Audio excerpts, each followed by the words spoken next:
रईसों की रईसी, बेशुमार पैसा और उनके जीने का अंदाज, ये सब किसी को लुभा रहा था। कोई था जो दिल्ली के एक अमीर घर पर नजरें गाड़े बैठा था। यहां भी किसी की नीयत फिसली और अंजाम में किसी ने अपनी जान गंवाई।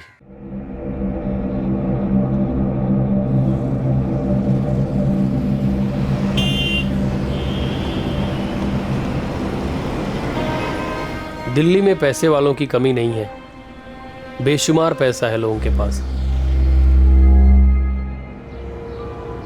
खजाने की कौन सी खान है इनके पास, न जाने कहां से आता है इतना पैसा।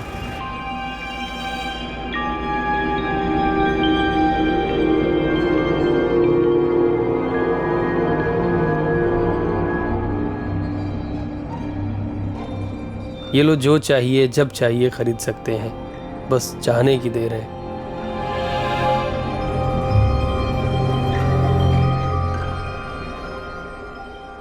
हरी, हरी।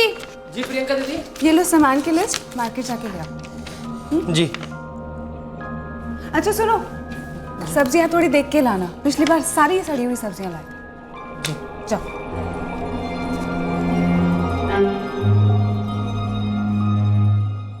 इनके बच्चे भी बचपन से उंगलियों पे दुनिया घुमाते हैं, कीमती खिलौनों से खेलते हैं, जिसे हम जैसा खरीदना तो दूर, छूने की भी नहीं सोच सकते। सीसीटीवी कैमरे इनके पहरेदार हैं, इनकी और इनके दौलत की हिफाजत करते हैं। कुछ ना होने का खालीपन हमें डराता है और इन्हें सब कुछ संभाले रखने का, और है भी इतना ज्यादा कि संभाले नहीं संभलता।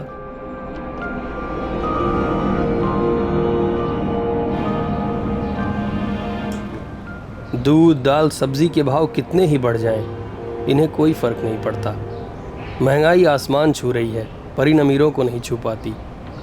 ये अपनी हर ख्वाहिश को खरीदने का दम रखते हैं, और हम किसी के दिलो दिमाग में किसी दूसरे की दौलत, किसी दूसरे की शानो शौकत घर कर गई थी। अगर साफ शब्दों में कहें तो वो उस दौलत को अपना बनाना चाहता था, उसे चुरा लेना चाहता था। बाबूजी जितना पैसा कमाते हैं सब आप ही को तो भेज देते हैं। हम तुम्हारी बात समझ रहे हैं बेटा, पर तुम ही बताओ हम क्या करें। जानवी के लिए लड़का बहुत अच्छा मिला है, लोग भी बहुत अच्छे हैं, बिना दहेज के शादी को तैयार हो गए। पर तुम तो जानते हो ना बेटा, बाकी का खर्चा तो लड़की वालों को ही करना पड़ता ना शादी के लिए। अरे बाबूजी, अब आप लोगों के सुख सुविधा के लिए तो दिल्ली में आ बसे हैं। साल भर से काम कर रहे हैं, कोई दिन छुट्टी भी नहीं लिए। सारा तनख्वाह, दिवाली का बोनस सब तो भेज दिए हैं। अब आप बताइए और पैसा कहाँ से ले आए हम? तू अपनी मालकिन से बात करना। साल भर हो गया तुझे काम करते हुए उनके पास, बोल ना उनको तनख्वाह बढ़ाने को, और नहीं तो कम से कम उधारी पर देते बिना ब्याज के शादी के लिए। क्या फर्क पड़ेगा, बड़े लोग हैं वो। बड़े लोग तो हैं बाबूजी, पर किसी की मदद करने के लिए जेब नहीं दिल बड़ा होना चाहिए। और यहाँ तो सब्जी फल खरीदने जाते हैं तो 1-1 रुपए का हिसाब लेता है लोग। बाबूजी हमको नहीं लगता वो लोग मानेंगे। एक बार तू उन लोगों से पूछ कर तो देख, क्या पता हाँ ही कर दे। और तू कह भी तो रहा था तेरे काम से वो लोग बहुत खुश हैं। हाँ बाबूजी, कोशिश तो कर देख, मुश्किल की घड़ी है इसलिए तुझ पे जोर दे रहे। रखते हैं।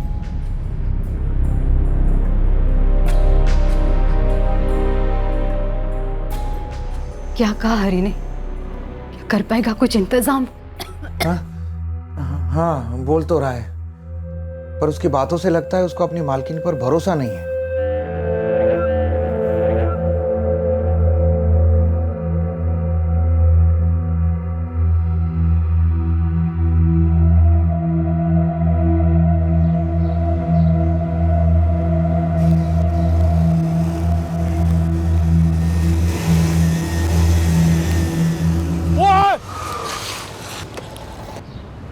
देख के नहीं चल सकता क्या?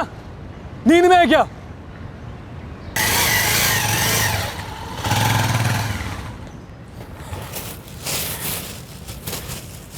बहुत हो गया, अब तो फैसला होके रहेगा, पार या पार। हरी ने अपने मन में कुछ ठान लिया था। उसे पैसों की सख्त जरूरत थी और उसकी ये जरूरत उसके मालिक और मालकिन ही पूरी कर सकते थे। वही हरी की पहली और आखिरी उम्मीद थी। पर क्या यह उम्मीद पूरी होने वाली थी?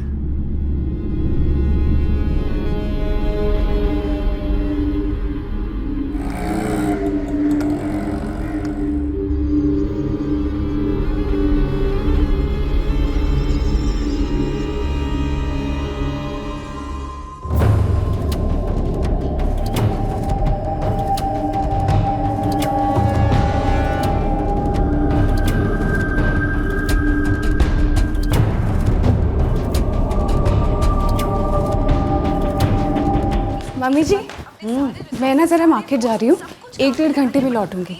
अच्छा मैं गाड़ी लेके नहीं जा रही हूँ, यहाँ पार्किंग की ना बहुत प्रॉब्लम होती है। ठीक है, ऑटो रिक्शा ले लेना। जी मम्मी जी। यश क्या कर रहा है? यश अपने कमरे में है, टैबलेट पे गेम खेल रहा है।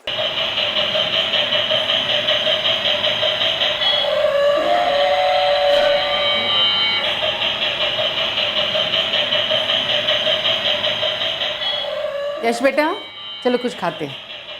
नहीं, चलो कुछ खा लेते हैं। जब आप पूजा करते हो तब मैं आपको डिस्टर्ब करता हूँ, नहीं ना तो आप मुझे डिस्टर्ब मत करो। ठीक है, आजकल के बच्चे भी ना।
सुनो, रुको, कौन रुको?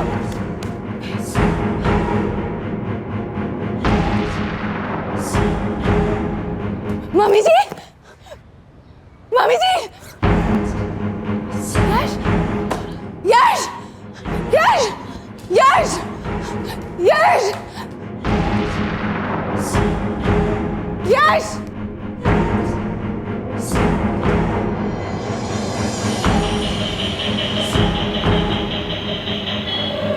यश,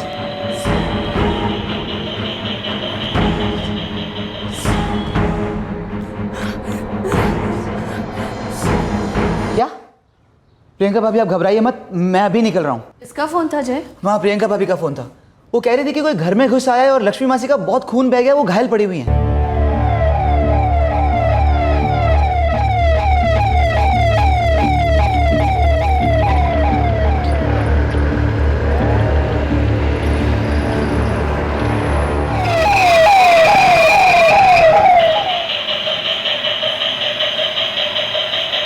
यश, यश, यश,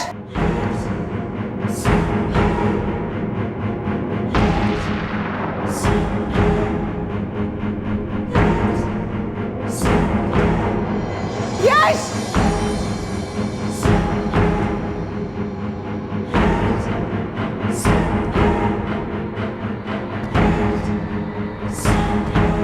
यश,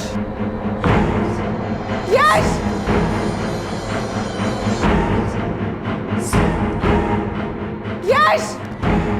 यश, यस सर। सर एड्रेस है 43 अग्रवाल्स बंगलो, शांतिगंज साउथ। ठीक है, हम अभी पहुंच रहे हैं।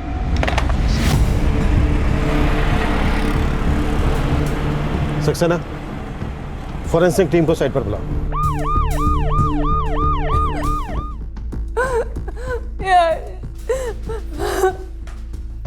यश,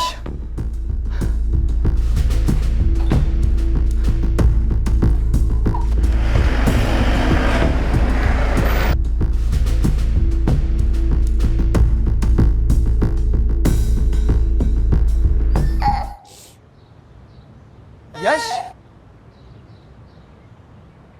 यश, यश,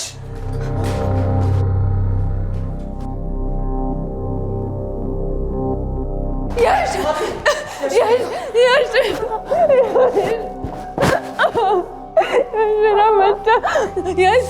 यश तू ठीक है ना? यश कुछ हुआ तो नहीं ना? तू ठीक है ना बेटा? हाँ? सर उनका नाम लक्ष्मी अग्रवाल है, वो मेरी मासी है, मेरी माँ की बड़ी बहन। सर वो बहुत बुरी तरीके से घायल हो गई थी, लेकिन उनकी सांसें चल रही थी। मेरे मासा जी और मेरी माँ यामिनी उन्हें हॉस्पिटल ले गए सर। कौन से हॉस्पिटल? LMG hospital. सर हम भी इसी एरिया में रहते हैं, इसी लाइन में आगे गोयल्स हाउस। जैसे ही प्रियंका भाभी का फ़ोन आया, मैं और माँ फ़ौरन चले आए।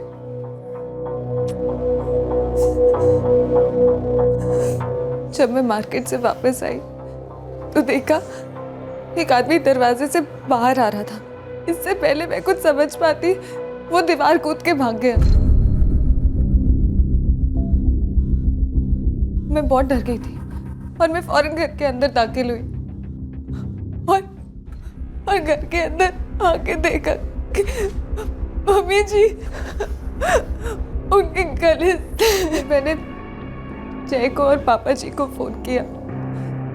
पापा जी ने एम्बुलेंस बुलाई।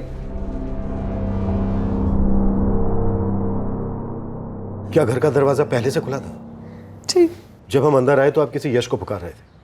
ये यश कौन है? मेरा बेटा। ये मम्मी जी के साथ घर पे ही था। बहुत ढूंढा इसे पर कहीं मिल ही नहीं रहा था। सर फिर ये बाथरूम में मिला। शायद उसी आदमी ने इसे बंद कर दिया था अंदर, जिसे भाभी ने भागते हुए देखा।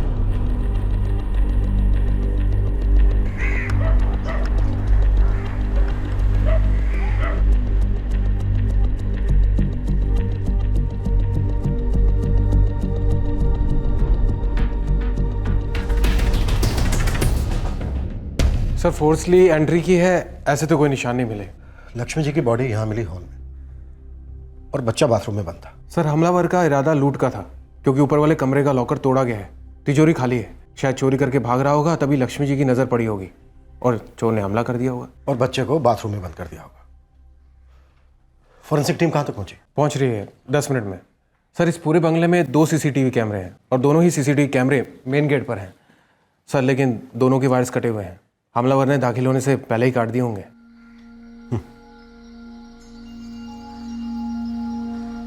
सक्सेना, मुझे लगता है बच्चे ने हमलावर को देखा है। सर मैं बात करके देखूं? अभी नहीं, बच्चा काफी सहमा हुआ है। इस वक्त बात करना बच्चे के लिए ठीक नहीं होगा। ठीक है सर। सक्सेना, बड़े ताज्जुब की बात है, इतना बड़ा बंगला है, ना कोई सिक्योरिटी गार्ड है और ना ही कोई नौकर चाकर। इस एरिया में इससे पहले कभी कोई चोरी की छोटी सी भी वारदात नहीं हुई, इसलिए पापा जी और हमने कभी कोई सिक्योरिटी गार्ड रखना ज़रूरी नहीं समझा। सोचा जो कुछ CCTV कैमरास हैं वो ही काफ़ी है। जिसके वायर चोर ने घर में दाखिल होने से पहले ही काट दिए। वैसे CCTV का फुटेज कहाँ स्टोर होता है? ऊपर वाले कमरे में पापा जी के कंप्यूटर से कनेक्टेड है। आपके ससुर काम क्या करते हैं? उनका गारमेंट्स का शोरूम है लाजपत नगर में। आपके घर में कोई नौकर चाकर नहीं है?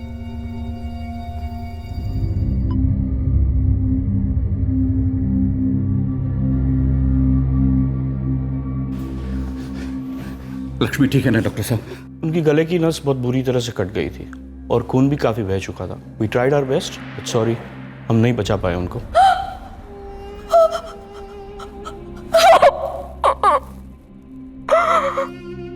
एक नौकर था, हरी नाम था उसका। था मतलब? 3 दिन पहले उसने काम छोड़ दिया। भाभी भाभी लक्ष्मी मासी नहीं रही। क्या? अभी अभी माँ का हॉस्पिटल से फोन आया था।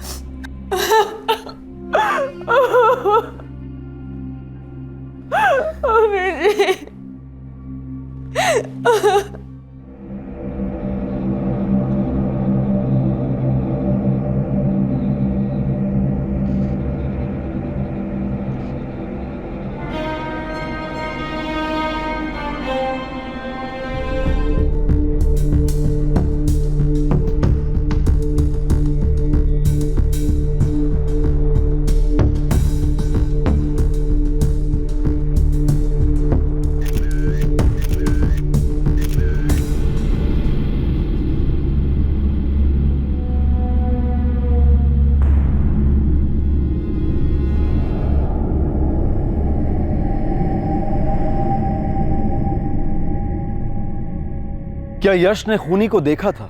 क्या उसे पहचान लिया था? खूनी ने यश को बिना कोई नुकसान पहुंचाए छोड़ दिया था। उसे शायद यकीन था कि यश ने उसे नहीं देखा। अब सवाल यह था कि क्या यश पुलिस को कातिल के बारे में कुछ बता पाएगा? हाँ सर, मैंने घर के सभी कमरे, दरवाजे और लॉकर अच्छी तरह से चेक करे। किसी पर भी किसी अनजान शख्स के फिंगरप्रिंट्स के निशान नहीं है। इसका मतलब है कि कातिल जरूर ग्लव्स पहनकर घर के अंदर दाखिल हुआ है। मतलब उसने अपनी आइडेंटिटी छुपाने की पूरी प्लानिंग की थी। यहां तक कि एंटर होने से पहले उसने सीसीटीवी कैमरास के वायर्स भी काट दिए थे। सर, दोनों कैमरे की 13 अप्रैल की फुटेज स्कैन की। सर, वायर काट दिए गए थे, इसलिए जो एंट्रेंस के अंदर वाला कैमरा था उसमें कुछ रिकॉर्ड नहीं हुआ। लेकिन सर, जो बाहर दूसरा कैमरा था उसमें एक हेलमेट पहना आदमी नजर आ रहा है। सर, यही दूसरे कैमरे की सीडी लगाओ। सर, एंट्रेंस डोर पे आने से पहले वायर काट दिए गए थे, तो इस कैमरे में तो कुछ रिकॉर्ड नहीं हुआ।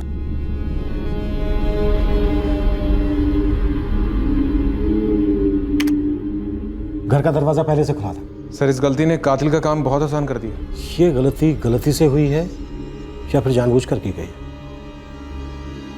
कभी कभी बड़े बड़े घरों में बड़े राज छुपे होते हैं। अपने कब्जों से कहो कि अग्रवाल फैमिली की पूरी हिस्ट्री निकाले। क्या सर? सर, कल प्रियंका ने जिस शख्स का जिक्र किया था, हरी मिश्रा, जो उनका नौकर है, जो कि 3 दिन पहले काम छोड़ के गया था, उसका नंबर स्विच ऑफ आ रहा है। हरी के मोबाइल की डिटेल्स निकालो। Yes sir. सक्सेना, ये इत्तेफाक तो नहीं हो सकता। घर का नौकर काम छोड़ता है और उसके काम छोड़ने के कुछ दिन बाद ही ये हादसा हो जाता है। हरी के नौकरी छोड़ने की वजह और इस वारदात के बीच कहीं कोई कनेक्शन तो नहीं है? ये फोटो किसकी है? ये मेरे हस्बैंड कार्तिक है। 2 साल पहले हार्ट अटैक से इनकी डेथ हो गई। कल आप अपने नौकर हरी के बारे में बता रही थी। काम क्यों छोड़ा था उसने? जी, वो बहुत गुस्से में था, खासकर मम्मी जी से। कितना? 10,000। 6,000 से सीधा 10,000? अरे एक बार में इतनी तनख्वाह कोई बढ़ाता है क्या? माँ जी, हमारे बहन की शादी है और आप तो जानती हैं शादी में कितना खर्चा आता है। हर घर में शादी होती है, ये कोई वजह है पगार बढ़ाने की? आज तुम्हारी बहन की शादी, कल को तुम्हारी होगी, तुम फिर कहोगे पगार बढ़ाओ। नहीं माँ जी, माँ कसम, बस इस बार हमारा पैसा बढ़ा दीजिए। हम पूरे साल पैसा बढ़ाने का नाम नहीं लेंगे। माँ जी, वो 6,000 रुपये में हमारा गुजारा हो नहीं पाता है और हम खाना बनाते हैं, झाड़ू बर्तन करते हैं, कपड़ा धोते हैं, बाहर से सामान भी लाते हैं, तो इस हिसाब से 6,000 बहुत कम है। तुम मुझे काम गिनवा रहे हो? मैं गिनवाऊं? तुम यहाँ पे रहते हो, खाते पीते हो, उसके कम से कम 8 से 10,000 लगते हैं, ऊपर से 6,000 की पगार, कुल मिला के 15,000 खर्च होते तुम पर। मैंने कभी गिनवाए? माँ जी, बहुत ज़रूरत है हमको, जिम्मेदारी है हमारे कंधे पे। तुम्हारी जिम्मेदारियां उठाने का ठेका मैंने नहीं लेके रखा है, ये गलत बात है हरी। अच्छा माँ जी, आप हमारा तनख्वाह मत बढ़ाइए, बस हमको 6 महीने का तनख्वाह एडवांस दे दीजिए, हमारे बहन की शादी हो जाएगी। बात वही हो गई ना, कान यहाँ से पकड़ो या वहां से। देखो, तुम्हें हर महीने में 1 तारीख को तुम्हारी तनख्वाह मिल जाती है ना जी। आइंदा से तनख्वाह बढ़ाने की या एडवांस की बात नहीं करना। जाओ अपना काम करो। दीदी, आप भी माँ जी से बात कीजिए ना। मम्मी जी से? ना पापा ना, मैं बात नहीं कर सकती। दीदी, हम बहुत परेशान हैं, आप ही हमारी मदद कर सकती हैं। हरी, मैं तुम्हारी कोई मदद नहीं कर सकती। तुम जानते हो ना मम्मी जी को, मम्मी जी ने जो एक बार ठान लिया सो ठान लिया। साहब, हम कह रहे थे कि हमारा तनख्वाह बढ़ा दीजिए। हरी, सुबह हमारी बात हो गई ना, फिर साहब को परेशान क्यों कर रहे हो? माफ कीजिएगा माँ जी, पर हम बहुत परेशान हैं, हमको पैसे की बहुत जरूरत है। साहब हम हाथ जोड़ रहे हैं, अब आप कुछ कीजिए। हरी, ये सब नाटक मत कर। लक्ष्मी ने जो कह दिया वो सही है। हाँ साहब, पर हम माँ जी से बात किए थे, वो समझी नहीं रही हैं। ये सब रोने धोने का नाटक मेरे सामने बंद कर। तू क्या समझता है ये सब करके लक्ष्मी के खिलाफ तू मुझे भड़का लेगा? हमारी इतनी औकात कहाँ साहब, हम तो बस हाथ जोड़ के विनती कर रहे हैं कि हमारा पैसा बढ़ा दीजिए। बस हो गया हरी, जाओ यहाँ से। माँ जी, ये गलत है, हम साल भर से आपकी सेवा कर रहे हैं, मर मर के काम करते हैं, कोई दिन छुट्टी भी नहीं लिए, और आज थोड़ा सा पैसा बढ़ाने का नाम लिए तो आप लोगों को लगा एक दूसरे के खिलाफ भड़का रहे हैं। आवाज नीचे। तुम्हें एक बार कहा ना कि पगार नहीं बढ़ेगी। हाँ, तो हमको भी यहाँ काम नहीं करना है, जा रहे हैं हम यहाँ से। तुझे जाना है ना, जा। किसने रोका है तुझे? लोग काम पाने के लिए तरसते हैं, तेरे पास तो अच्छा खासा काम भी है, फिर भी तुझे समझ में नहीं आ रहा है। और क्या चाहिए तुझे? सब कुछ तो है यहाँ पे, फिर भी तू नाटक करके और ज्यादा पैसा ऐंठने की कोशिश कर रहा है। पैसा ऐंठने की कोशिश? साहब, हम यहाँ हाथ जोड़ के आप लोगों से विनती कर रहे हैं और आपको लग रहा है हम पैसा ऐंठने की कोशिश कर रहे हैं? जा रहे हैं हम यहाँ से, पर एक बात कहेंगे, भुगतना पड़ेगा आपको। अपने कंजूसी का, अपने घमंड का बहुत भारी कीमत चुकाएंगे आप। जाओ, दफा हो जाओ यहाँ से।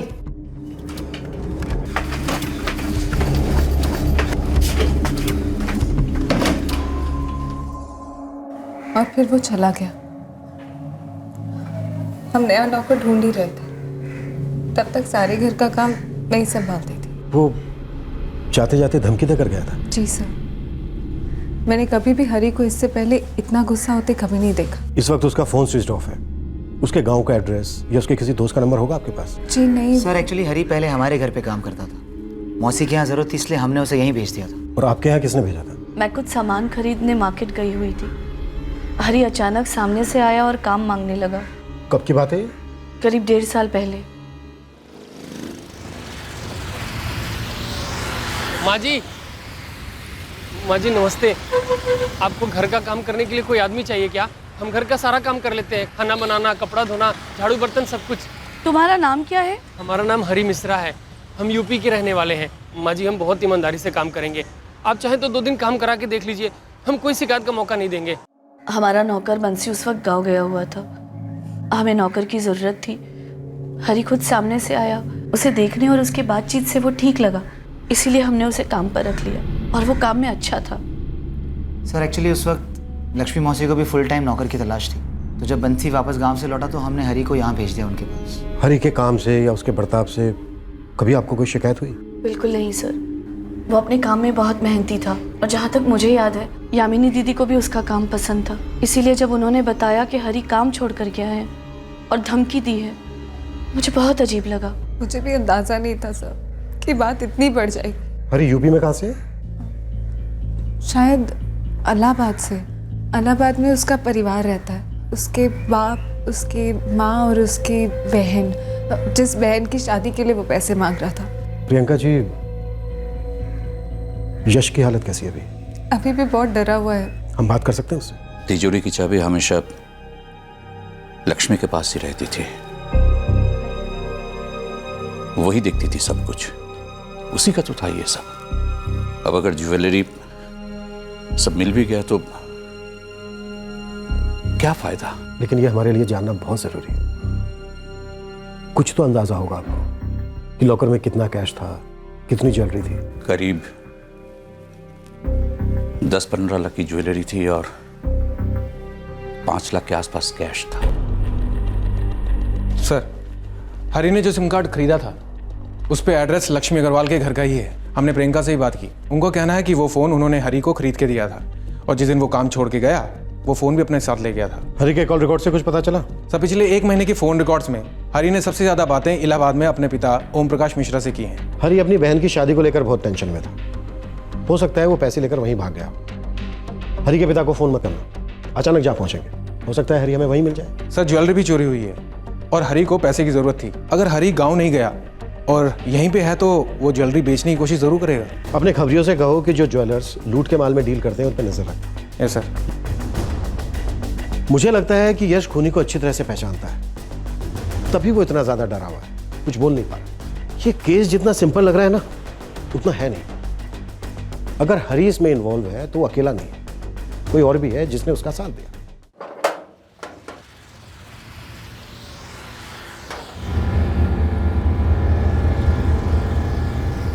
अरोरा के पास पैसे आ गए लेकिन मैनर्स नहीं आए। क्या तरीका है ये? मेरा ही गेट मिलता है इन लोगों को पार्किंग करने के लिए। अरे बिमला। हाँ जी, क्या हो गया? ये देख, ये अरोरा के बेटे सनी ने ये अपनी बाइक कहाँ पार्क की है, देख। अरे कितनी बार समझाया इन लोगों को कि अपनी या अपने दोस्तों की बाइक अपने गेट के पास खड़ी किया करे। आप काम पे जा रहे हो तो क्यों अपना खून जला रहे हो? शांति से जाओ ना। हाँ, लेकिन लक्ष्मण आए ना तो बोल देना उसको बाइक यहाँ से हटाने को। जी मैं बोल दूंगी, चिंता मत कीजिए।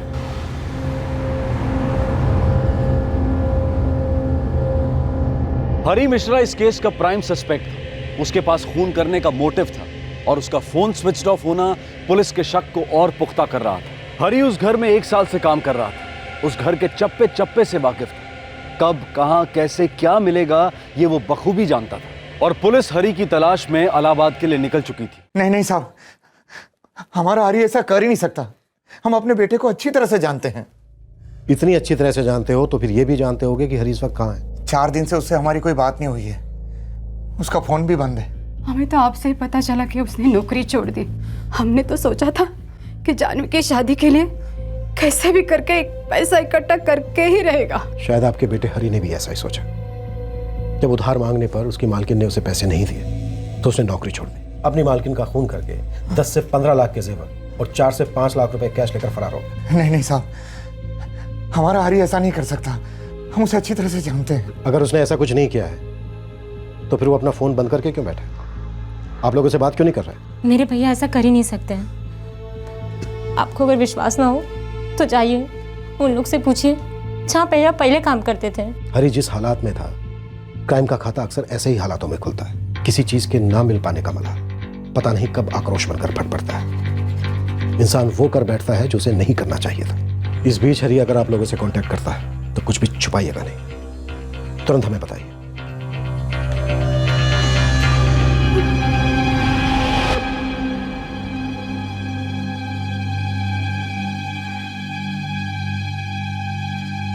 हमें हरी को पैसे दे देना चाहिए था, तो शायद ऐसा नहीं होता। हमारे आज के बर्ताव का कल क्या नतीजा होगा ये कोई नहीं जानता। दीदी को हरी के साथ पैसों के लिए उलझना नहीं चाहिए था।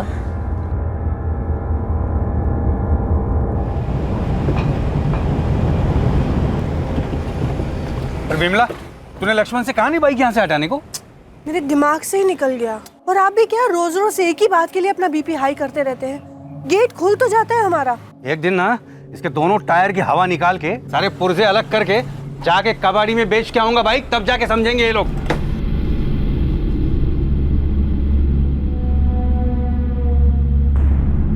साहब, अग्रवाल फैमिली का पूरा पोस्टमार्टम किया, अंदर कोई लफड़ा दिखा नहीं। बड़ा कारोबार है, कपड़े का इंपोर्ट एक्सपोर्ट भी करते हैं। सर 2 साल पहले इस फैमिली को एक झटका लगा था जब प्रियंका का पति कार्तिक सीधे ऊपर एक्सपोर्ट हो गया था। मौत की वजह? दिल का दौरा। इस जय के बारे में कुछ पता चला? इसका फैमिली के किसी मेंबर के साथ कोई दिल का लफड़ा?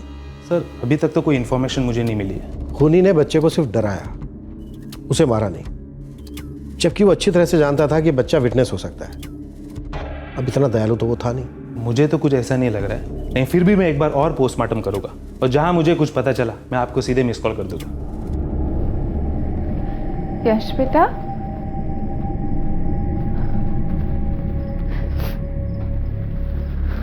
यश बेटा, मम्मी ने ना आज आपकी फेवरेट खीर बनाई है। खीर खाओगे ना?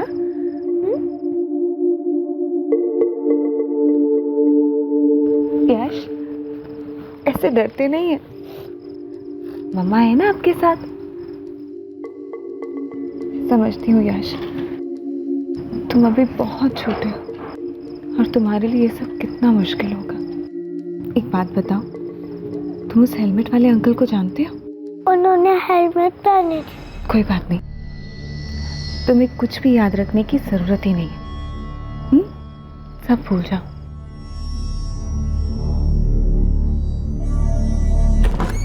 सर, हरी की सेल डिटेल मिल गई है सर।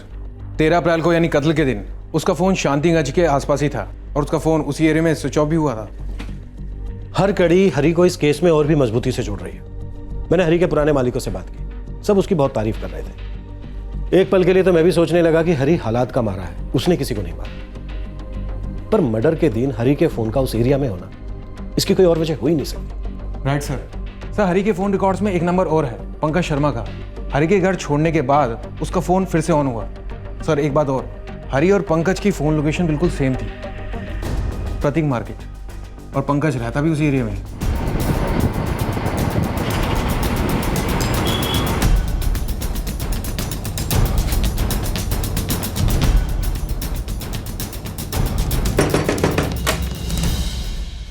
जी पंकज। जी साहब।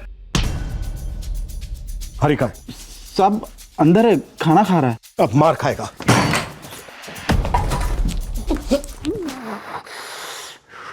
13 अप्रैल 2015, शांतिगंज साउथ, अग्रवाल फैमिली के घर के पास। और उसके बाद तूने अपना फोन स्विच ऑफ कर दिया। बोल, उस एरिया में गया था या नहीं? हाँ साहब, मैं बंगले तक गया था। बंगले के दर्शन करने? नहीं साहब, माफी मांगने गया था। जब मैंने गुस्से में नौकरी छोड़ दी तो हमको ख्याल आया कि हमारी बहन की शादी है और हमारे पास पैसे नहीं होंगे तो शादी कैसे होगी। और वहां पहुंचकर तेरा इरादा बदल गया। तूने सोचा जो चीज मांगने पर नहीं मिल रही है उसे छीन लेता हूं। सबसे पहले तूने सीसीटीवी कैमरास के वायर काटे और उसके बाद अपनी मालकिन का कला। नहीं साहब, ये सब झूठ है। हमने ऐसा कुछ नहीं किया है। हमको तो कोई तार वार काटना आता ही नहीं है साहब। हम माँ जी से बहुत नाराज थे, हमने उनको बहुत कोसा भी, पर उनको मारने का हम सोच भी नहीं सकते। सोडे जी साहब। ये लातों के भूत है जी। मार मार के भगाओ इन भूतों को। जी साहब। नहीं साहब, नहीं साहब, नहीं साहब, कुछ नहीं किया, कुछ नहीं किया साहब, कुछ नहीं किया। हरी ने मुझे बताया कि उसका अपनी मालकिन के साथ कुछ कहा सुनी हो गया था और साहब वो सीधा काम छोड़कर मेरे पास आ गया। यहाँ गरीब की चमड़ी छूट जाएगी पर अमीर की दमड़ी नहीं छूटेगी। बस भैया शांत हो जाओ, चुपचाप खाना खाओ, सो जाओ। कैसे सो जाएं यार? पंकज, तुमको नहीं पता इन लोगों के पास कितना पैसा है, बस हमको नहीं देते हैं। खुद खर्चा दिल खोल के करते हैं और हमारे टाइम पता नहीं दिल सिकुड़ क्यों जाता है। 4000 रुपया कोई बहुत बड़ा रकम नहीं है इनके लिए। इतना तो एक दिन के होटल के खाने में खर्च हो जाता होगा, पर हमको नहीं दिए। हम इनका पैसा लेके भाग जाते का? तिजोरी में पैसा भरा है और दिल एकदम खाली। इस बारे में सुबह शांति से बात करेंगे, ठीक है? अभी चुपचाप खाना खाओ और सो जाओ। यानी हरी ने पहले ही सोच लिया था उनकी तिजोरी में हाथ मार के अपना जी भर लेने का और उनका खून करके अपनी भड़ास निकालने का। क्यों? नहीं साहब, ऐसा नहीं है। हरी को हम बचपन से जानते हैं साहब। हम दोनों दिल्ली भी साथ में आए थे। मानता हूँ साहब हमारे हालात अच्छे नहीं है, लेकिन इसका मतलब ये नहीं कि हम किसी का खून करके, किसी के घर में चोरी करके अपने हालात सुधारेंगे। अगर तेरा दोस्त इतना सच्चा था तो 4 दिन से तेरे घर पे पड़ा क्या कर रहा था? उसका फोन क्यों बंद आ रहा था? और कल वाले दिन को ही वो वापस वहां क्यों गया? हरी ने अगले दिन से ही दूसरा काम देखना शुरू कर दिया था, लेकिन 2-3 दिन घूमने के बाद भी उसे कोई काम नहीं मिला। वो खुद को ही कोसने लगा। उसे लगा शायद उसने गलती कर दी काम छोड़कर, और वो अपनी पुरानी मालकिन के पास माफ़ी मांगकर फिर से लग जाना चाहता था। इसीलिए वहाँ गया था साहब, और फोन तो उसका खराब हो गया था। साहब, जितना पीटना है पीट लो साहब, पर सच तो यह है कि हम माफी मांगने गए थे, पर दरवाजे से लौट आए क्योंकि हिम्मत नहीं हो रही थी। और मारो, क्योंकि हम कुछ भी बोलेंगे आपको भरोसा ही नहीं होगा। हम तो शकल से ही चोर लगते हैं ना। रुपया, पैसा, जेवर कुछ भी चोरी हो जाए तो सबसे पहले उंगली नौकरों पे ही उठती है। हमारी तो नजर लगी रहती है ना आप लोगों की चीजों पे। बहुत तोड़ा हरी को, लेकिन वो अपनी बात से पलटा नहीं। मुझे लगता नहीं सर कि उसने चोरी या खून किया है। सर, उसका दोस्त पंकज भी यही बोल रहा है। सर, पंकज का पूरा घर छान मारा, लेकिन लूट का कोई सामान मिला नहीं। और हरी का कोई दूसरा ठिकाना हो ऐसा सर लगता नहीं। वो जहां जहां काम करता था उन्हीं घरों में रहता था सर। ये हरी की एक्टिंग अच्छी कर रहा है या फिर सच में अच्छा आदमी है? अब तक हम यही मानकर चल रहे थे कि हरी ने यह मर्डर पैसों के लिए किया। अगर हरी बेकसूर है तो यह भी हो सकता है कि यह मर्डर पैसों के लिए नहीं बल्कि किसी दूसरे मकसद के लिए किया गया। सर, कहीं हरी और लक्ष्मी के बीच हुई गर्मा गर्मी में कोई तीसरा अपनी रोटी सेक गया हो सकता है उसे फंसाया गया हो, या उसका बैड लक कि वो गलत टाइम पे गलत जगह मौजूद था। क्या हरी को इस केस में फंसाया गया था? और अगर ऐसा था तो कातिल का मकसद क्या सिर्फ लूट ही था या कुछ और? काफी पूछताछ के बाद भी हरी यही कहता रहा कि वो निर्दोष है और पुलिस के पास भी उसके खिलाफ कोई सबूत नहीं थे, सिवाय इसके कि कत्ल के दिन वो लक्ष्मी अग्रवाल के घर के आसपास ही था। क्या यह महज एक इत्तेफाक था? क्या कातिल हरी नहीं कोई और था? जल्द ही बहुत ही अजीबोगरीब ढंग से इन रहस्यों पर से पर्दा उठा। मिस्टर अरोड़ा, आप अपने बेटे को समझाते क्यों नहीं है? वो और उसके दोस्त हमेशा मेरे गेट के सामने ही बाइक क्यों पार्क करते हैं? मिस्टर सिंह, आप बेकार में बात बढ़ा रहे हैं। ना सन्नी ना उसका कोई दोस्त आपके घर के सामने गाड़ी पार्क करता है। तो ये किसकी बाइक है? अरे जरा पूछो अपने बेटे से, किसकी बाइक है ये? क्या हुआ पापा? बेटा, ये बाइक तुम्हारे किसी दोस्त की है? नहीं पापा, ये बाइक तो पिछले 2 दिन से यहाँ खड़ी है। मुझे लगा इनके यहाँ कोई रिलेटिव आया होगा। ये जरूर तुम्हारे ही किसी दोस्त ने पार्क की है और चला गया यहाँ से। अंकल, मेरा कोई दोस्त ना बिना नंबर प्लेट के बाइक नहीं चलाता।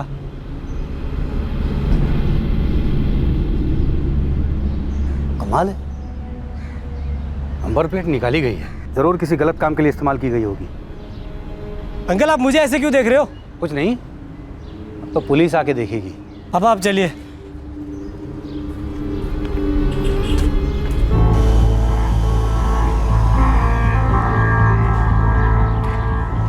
ये रही वो बाइक।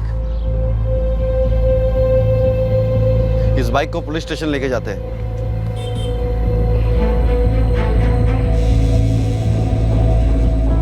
पापा ये सिंह अंकल तो बिल्कुल पागल है, इसने तो सच में पुलिस बुला ली। ये बाइक कब से यहाँ पे खड़ा है? पिछले 3-4 दिन से। पहले मुझे लगा कि ये सामने वाले अरोरा की होगी, लेकिन वो तो मना कर रहे हैं। शांतिकुंज साउथ में एक बंगले के बाहर बाइक पड़ी थी जो लक्ष्मी अग्रवाल के घर के काफी नजदीक है। कातिल ने हेलमेट पहना हुआ था।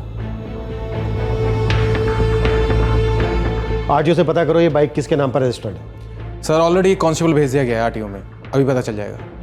गुड।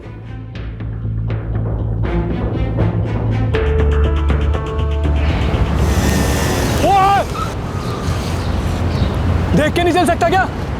नींद में है क्या? बिना नंबर प्लेट की इस लावारिस बाइक ने मानो इस केस की इन्वेस्टिगेशन को रफ्तार दे दी। जब बाइक की डिटेल्स आई तो पुलिस को इस लूट और मर्डर केस में एक अहम ब्रेक थ्रू मिला। सर आरटीओ से डिटेल मिल गई है, बाइक किसी सागर खंडेलवाल के नाम पे रजिस्टर्ड है, शांतिगंज में रहता है।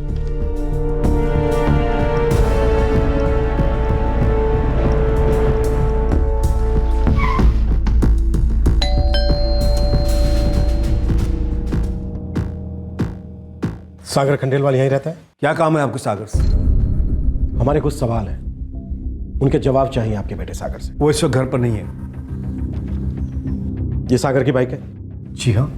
शायद फोटोग्राफ आपने ध्यान से नहीं देखा, बाइक पर नंबर प्लेट नहीं लगी है। बिना नंबर प्लेट की बाइक चलाता है आपका बेटा? जो भी बात है आप साफ साफ बताइए। हमें शक है कि आपका बेटा सागर लक्ष्मी अग्रवाल के मर्डर केस में इन्वॉल्व है। ये क्या कह रहे हैं आप? मेरा बेटा इंजीनियर है, वो पढ़ा लिखा है, वो ऐसे काम नहीं कर सकता है। इंस्पेक्टर हम इज्जतदार लोग हैं, हमारा बेटा ऐसा काम कर ही नहीं सकता। आपका दिमाग तो खराब नहीं हो गया? आप जानते क्या कह रहे हैं आप? अच्छी तरह से जानता हूं मैं क्या कह रहा हूं, और दिमाग किसका खराब हो गया है ये आपके बेटे से बात करने के बाद पता चल जाएगा। देखिए इंस्पेक्टर, लीजिए आ गया मेरा बेटा। सागर बेटा तेरी बाइक कहाँ है? ये लोग जानना चाहता है, पता ही नहीं। बाइक पापा वो तो यहीं पर है। क्या मतलब कहाँ? सर वो तो घर के पीछे खड़ी है, लेकिन आप लोग क्यों पूछ रहे हैं? घर के पीछे ही है ना, तो चलो चल के देख लेते हैं। अब सॉरी सर, वो मेरे दिमाग से निकल गया। वो दरअसल मैं शायद अपने दोस्त के घर खड़ी करके आ गया था। दोस्त का नाम? मनीष? नहीं, शायद कपिल। कपिल का नंबर दो, अभी बात करके पता कर लेते हैं। सागर प्रॉब्लम क्या है? तू ठीक से जवाब क्यों नहीं दे रहा है? सागर कहीं तूने कुछ गलत तो नहीं किया ना? नहीं पापा, बिल्कुल नहीं। कमाल की बात कर रहे हैं आप। ये लोग बिना बात के सवाल पूछ रहे हैं, और आप पापा मेरी बाइक है, मैं कहीं भी खड़ी कर सकता हूँ। ये रही तुम्हारी बाइक, और ये किसी कपिल के घर नहीं बल्कि पिछले 4 दिन से कृष्णा सिंह के बंगले के पीछे खड़ी है। हमें बिना नंबर प्लेट की बाइक तो मिल गई है, कोई नहीं, हेलमेट भी मिल जाएगा। पूरा घर छान मारो, एक भी कोना छूटना नहीं चाहिए। बैग दिखा पहले। बिना सर्च वारंट के आप मेरे घर की तलाशी नहीं ले सकते इंस्पेक्टर साहब, मेरी पहुंच भी ऊपर तक है। मैं एक मर्डर केस की तहकीकात कर रहा हूं, और इसे सोल्व करने के लिए मैं हर मुमकिन कोशिश करूंगा। हमें शक है कि आपका बेटा इस केस में इन्वॉल्व है।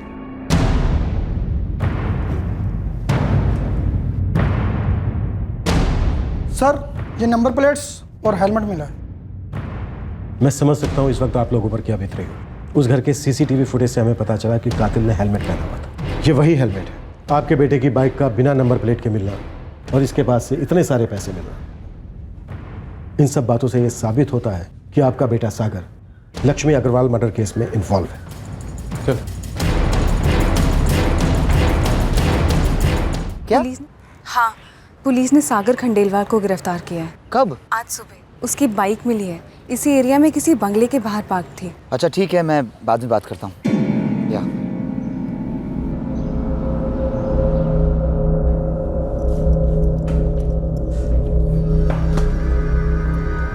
चल बोल, जो भी सच है बोल दे।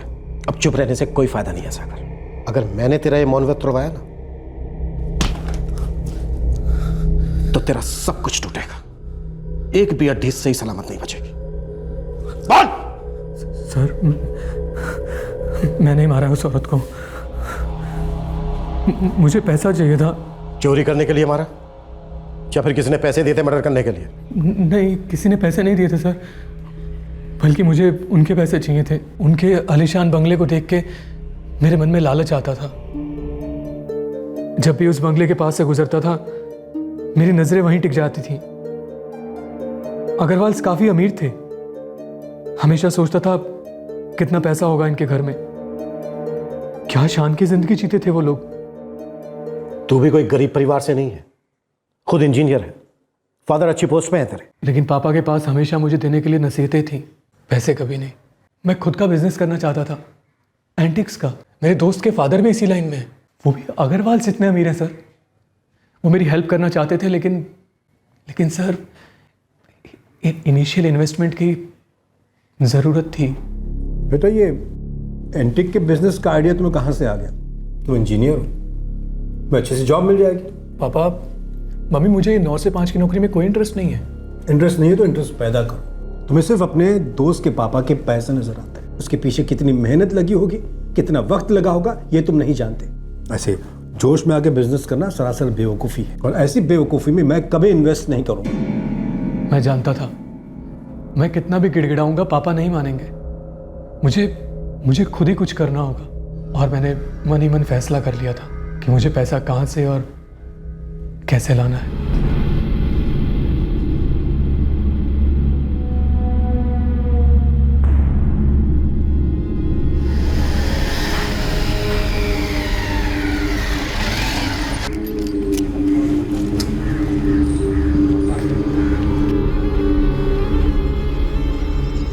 घर का एक नक्शा मेरे दिमाग में छपा हुआ था। मैं जानता था सीसीटीवी कैमरास कितने हैं और कहाँ हैं, और ये भी जानता था कि सिक्योरिटी नहीं है, सिर्फ एक नौकर है।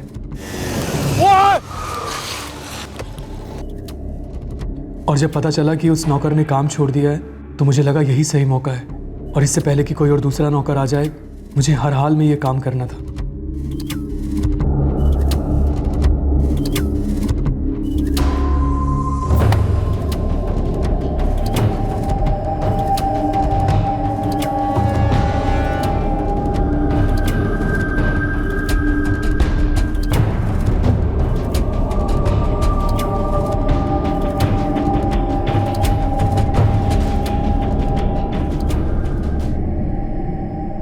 तू पहले कभी उस घर में गया था? तिजोरी कहाँ है ये तुझे पहले से पता था? नहीं, लेकिन इतने बड़े घर में तिजोरी होगी ये तो पता था, और उस तिजोरी में रुपया, जेवर ये सब होगा ये भी पता था। बस सर ये अंदाज़ा नहीं था कि वो औरत वहीं बाहर के कमरे में बैठी होगी। कौन हो तुम? और अंदर कैसे आ गए? सर मेरा इरादा किसी को मारने का नहीं था। इसीलिए चाकू लेकर गया था? वो तो सेफ्टी के लिए लेकर गया था सर, मैं किसी को मारना नहीं चाहता था। तू किसी भी तरह से पैसे हासिल करना चाहता था। उस वक्त तेरे और पैसों के बीच में जो भी आता तू उसे मार डालता, जो कि तूने किया। नहीं सर, मुझे लगा वो औरत चिल्लाएगी तो मेरे बिजनेस का सारा प्लान खराब हो जाएगा। मैंने बच्चे को कोई चोट नहीं पहुंचाई सर, मैं तो बस ये चाहता था कि वो चुप रहे और मैं पैसा लेके आसानी से भाग सकूं।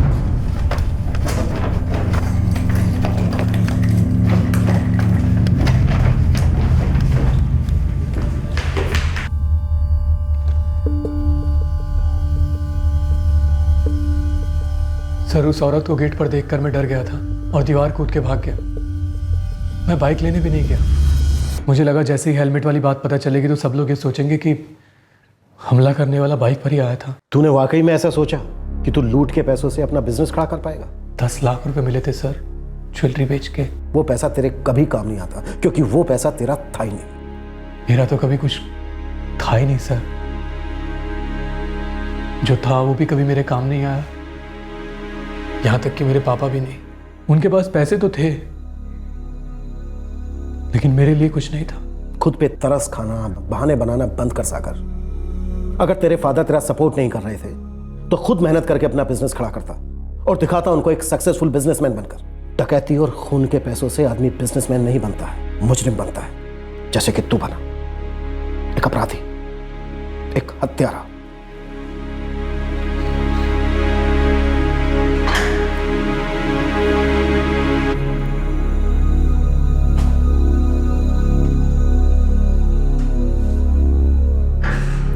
सॉरी हरी, क्या करें, हालात ही कुछ ऐसे। तो शुरू से ही हमारे खिलाफ रहे। हम जैसों की जिंदगी तो हालात से लड़ने में ही खत्म हो जाती है, वरना पैसा कमाने का, बड़ा बनने का जुनून हमारे भीतर भी है, पर हम दूसरे के माल को पाने में अपना झोपड़ा नहीं जलाते।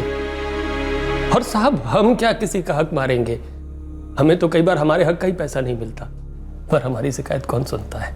साहब, हम पे आरोप लगाना, हवालात में बंद करना कितना आसान है, और हम पे यकीन करना, हमारी ज़रूरतों को समझना इतना मुश्किल। शायद तुम सही कह रहे हो, पर अगर तुम मेरी जगह होते और मैं तुम्हारी जगह, तो शायद तुम भी ऐसा ही करते। हमारा काम ही कुछ ऐसा है। जो तुम्हारे साथ हुआ है उसे मैं वापस तो नहीं ला सकता। बस मैं यही कहना चाहता हूं कि आई एम सॉरी। बहुत गलत किया हमने हरी के साथ। उसकी जरूरत के समय हम काम नहीं आए। फिर से गलत किया जब हम एक ही पल में ये मान लिए कि उसी ने ही पैसों के लिए लक्ष्मी को मार दिया। गुनाह तो उसी ने किया है जो सोकल अच्छे परिवार से है। किस चीज की कमी थी? कौन है अच्छे परिवार?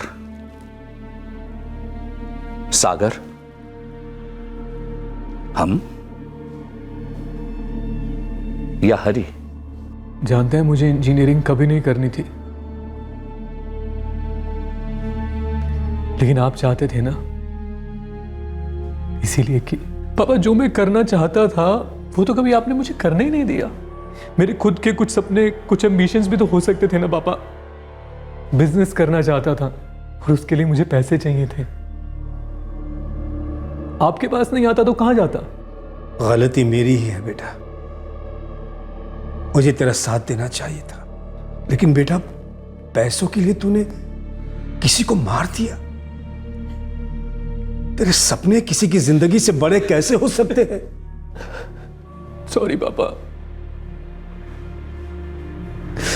मुझसे बहुत बड़ी गलती हो गई।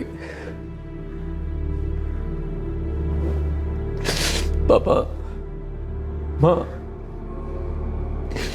मेरे दिमाग में गंद घुस गया था। मैं सब कुछ साफ साफ देखते हुए भी कुछ देख नहीं पा रहा था, और अपने ही हाथों अपनी जिंदगी खराब कर ली मैंने।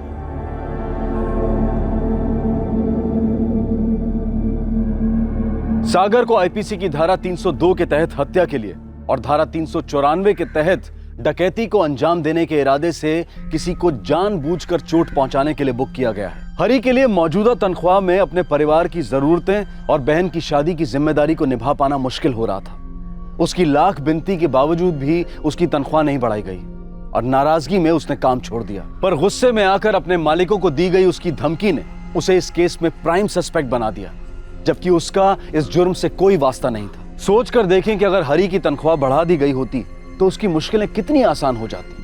अपने परिवार और अपनी बहन के प्रति जिम्मेदारियों को वो कितनी अच्छी तरह से निभा पाता। अगर और गहराई में जाएं तो यकीनन 13 अप्रैल की सुबह को हरी घर पर ही होता, या शायद प्रियंका की जगह वो मार्केट गया होता, तो उस सूरत में प्रियंका घर पर होती। अगर ऐसा कुछ भी हुआ होता तो शायद सागर अपने मंसूबों को आगे बढ़ाने की हिम्मत ही ना करता। यूं होता तो क्या होता? आप कहेंगे कि यह सिर्फ एक ख्याल है मन को बहलाने का। आप में से कई ये दलील भी देंगे कि जो होना होता है वो तो होकर ही रहता है, लेकिन हकीकत और संभावना के बीच का पुल एक काश के धागे से जुड़ा होता है, और इस काश के अंदर न जाने कितनी आहें, कितने अफसोस कैद होते हैं। काश ऐसा किया होता या काश ऐसा ना किया होता, इंसान अपनी हर चूक, अपने हर गलत फैसले पर इन लफ्जों को अपनी जुबान पर लाता है। काश सागर के पिता ने उसे समझाने की कोशिश की होती, उस पर अपनी सोच, अपने फैसलों को थोपने की कोशिश न की होती, बल्कि उसकी मदद की होती। और जरूरी नहीं कि वो मदद आर्थिक रूप से होती, कम से कम उसे यह दिलासा दिया होता कि वो अपने बेटे के साथ हैं, तो शायद एक बुजुर्ग की जान बच जाती और एक युवा का भविष्य बर्बाद ना होता। काश के सागर ने भी अपने सपनों को साकार करने के लिए लूट और हत्या के आत्मघाती माध्यम को न चुना होता, बल्कि अपनी प्रॉब्लम्स को सॉल्व करने के लिए कोई प्रैक्टिकल और सकारात्मक रवैया अपनाया होता। काश के उस धनी परिवार के बुजुर्ग ये समझते कि अगर वो अपने नौकर को कुछ सुविधाएं दे रहे हैं तो वो कोई बड़ा एहसान नहीं कर रहे। अगर वो उसे रहने की जगह और 2 वक्त का खाना दे रहे हैं तो उसका ये मतलब नहीं कि वो ये समझ लें कि अब उन्हें तनख्वाह देने या नियमित रूप से उस तनख्वाह में उचित इजाफा करने की जरूरत ही नहीं है। जिस हालात से, जिन तकलीफों से, जिन गमों से हम गुजरते हैं, दरअसल यही हमारे सबसे बड़े टीचर्स होते हैं जो हमें जिंदगी के अहम सबक सिखाते हैं। लेकिन क्या यह बेहतर नहीं होगा कि बार बार गिरकर सीखने की बजाय हम औरों की जिंदगी से भी सबक लें। किसी अपराध का हिस्सा बनकर सीखा गया सबक बेहद तकलीफदेह होता है, क्योंकि हमें हर कदम पर प्रतीत होता है कि हमने दस्तक सुनी थी, बार बार सुनी थी कि क्राइम नेवर पेज, लेकिन सुनकर भी अनसुनी करती। हम उम्मीद करते हैं कि आप दूसरों के साथ हुए हादसों से सबक लेकर अपनी जिंदगी को गलत सोच, गलत संगत और गलत आदतों से दूर रखेंगे, और तभी इस कार्यक्रम के माध्यम से किया गया हमारा प्रयास सार्थक होगा।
अरे ये तो दीपिका की आवाज है।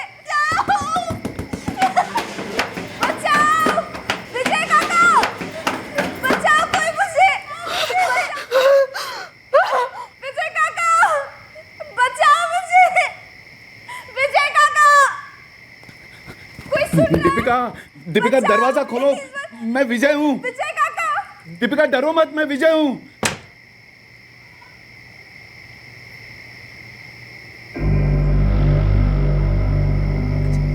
काय झालं दीपिका? ये सब क्या हुआ दीपिका?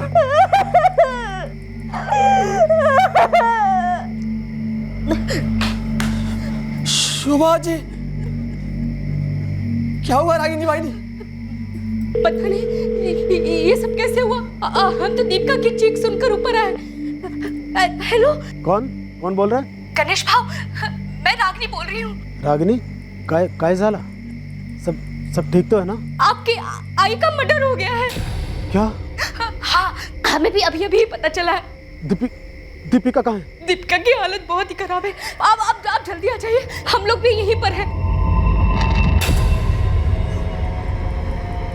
कोल्हापुर की एक मिडिल क्लास हाउसिंग कॉलोनी में रात 12 बजे के बाद एक वृद्ध महिला शोभा शिंदे का कत्ल हुआ। शोभा की पोती दीपिका उस घर के बाथरूम में पाई गई जहां उसने अपने आप को बंद कर लिया था। इस भयभीत लड़की का पिता security guard Ganesh Shinde duty पर था और दीपिका की चीखें सुनकर ग्राउंड फ्लोर से फर्स्ट फ्लोर पर आने वाले उस घर के मकान मालिक थे। उस रात उस फ्लैट में जो हुआ उसका सीधा ताल्लुक एक घटना के साथ था जो कुछ समय पहले घटी थी। अतीत ने वर्तमान में अपने खूनी कदम रख दिए थे।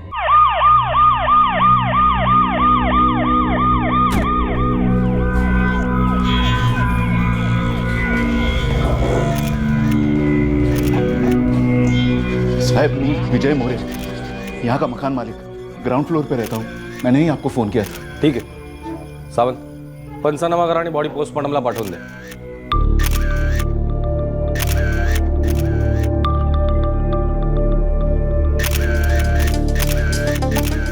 साहब, हम तो नीचे अपने कमरे में सो रहे थे।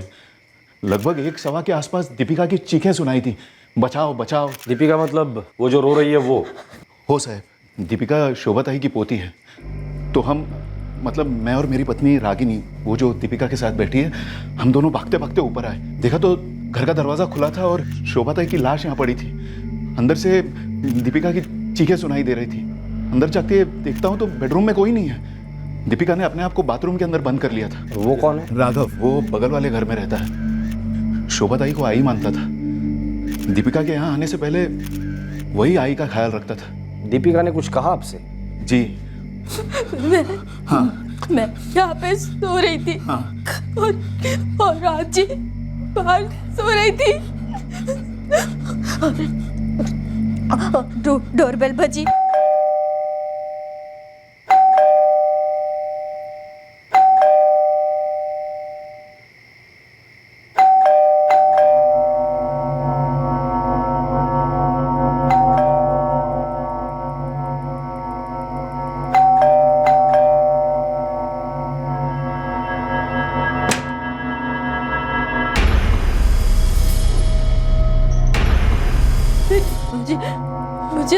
आजी की रोने जैसी आवाज, जैसे किसी ने उनका गला दबा दिया।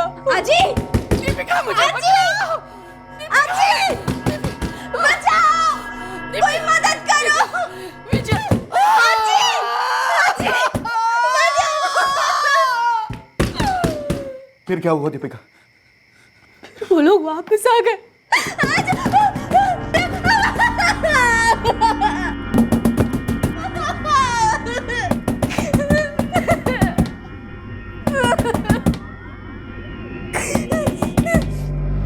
साहब, दीपिका बहुत डिस्टर्ब हो गई है। पर हमें उससे बात करनी ही होगी।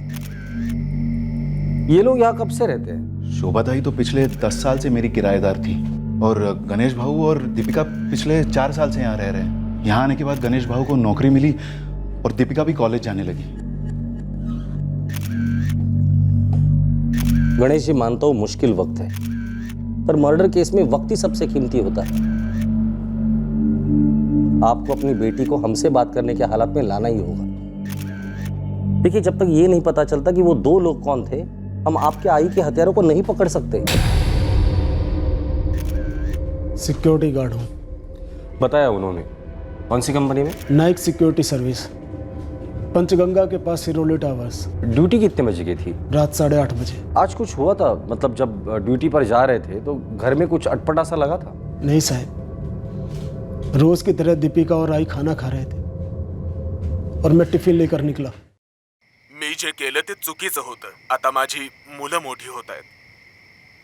आप आपल्या करिअरची सुरुवात करायला जात आहेत ते, आणि माझी इच्छा नाहीये की त्यांनी माझ्यासारखी चूक करावी. कदाचित तुमची मुलं आज हा टीव्ही शो पाहत असतील. आई, मी येतो. माहिती आहे की त्यांना खूप वाईट वाटेल. दीपिका, मैं चल रहा हूँ। बाय बाबा। उसके बाद 1:30 बजे के आसपास रागिनी का फोन आया। उसने मुझे बताया कि ऐसा हुआ है। मुझे अभी भी यकीन नहीं हो रहा है कि कोई मेरी आई को भला क्यों मारेगा। पर सच तो ये है गणेश जी कि मर्डर हुआ है और आपकी बेटी ने उन दोनों को देखा है। देखिए, जितनी जल्दी वो बोलेगी सबके लिए अच्छा होगा। पोस्टमार्टम के बाद आप बॉडी ले जा सकते हैं।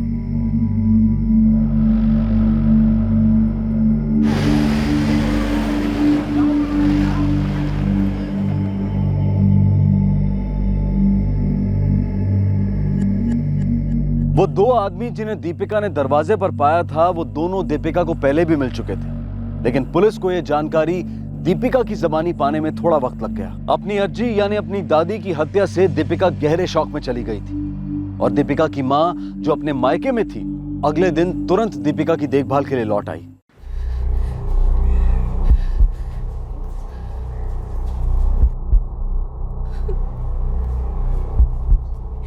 दीपिका कैसी है और अंदर क्या हो रहा है? उससे बात करने की कोशिश कर रहे, कुछ नहीं बोल पा रही हो। ये सब हुआ कैसे? मेरे को दीपिका से बात करनी है। तुम्हारी अपनी दादी माँ मारी गई दीपिका। क्या तुम नहीं चाहती कि उनके हत्यारे पकड़े जाएं? देखो, वो लोग शायद तुम्हें भी मार डालते, लेकिन तुमने अपनी समझदारी और बहादुरी से काम लिया और अपने आप को बचा लिया। पर अब उन्हें मत बचने देना। बोलो दीपिका, क्या हुआ था कल रात? एमिली की दुश्मनी तकदीर से है साहब। मेरी आई ने पूरी लाइफ कोलो के बैल की तरह काम किया मुझे बड़ा करने के लिए। शोभा जी कहाँ और क्या काम करती थी?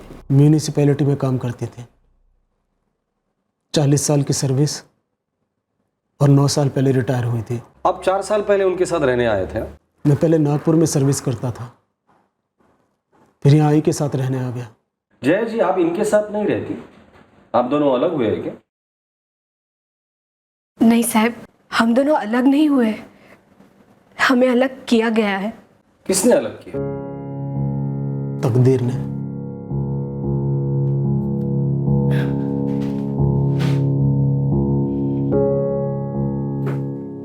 जया, आपको एंडोमेट्रियोसिस हुआ है।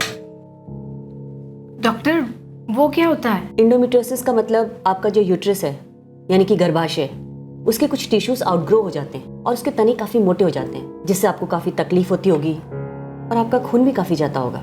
हाँ डॉक्टर, ऐसा ही होता है। ये 1 साल से दवा ले रही है, पर कोई आराम नहीं हो रहा डॉक्टर। आप चिंता मत कीजिए, मैं कुछ दवाइयाँ लिख के दे देती हूँ, लेकिन थोड़ा टाइम लगेगा। कितना टाइम लगेगा डॉक्टर? काफ़ी टाइम लगेगा।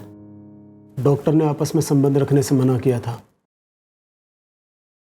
एक दूसरे के इतने करीब होने के बावजूद भी। इसी वजह से मैं अपने मायके में जाके रहने लगी।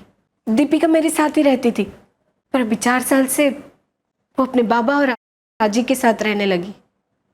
हमारी दीपिका बहुत होनहार है साहब, वो इंजीनियरिंग पढ़ना चाहती थी, इसलिए मैं उसे अपने साथ यहाँ कोल्हापुर ले आया। देखिए, आप दीपिका से बात कीजिए, उसे मना लीजिए कि वो हमसे बात करे।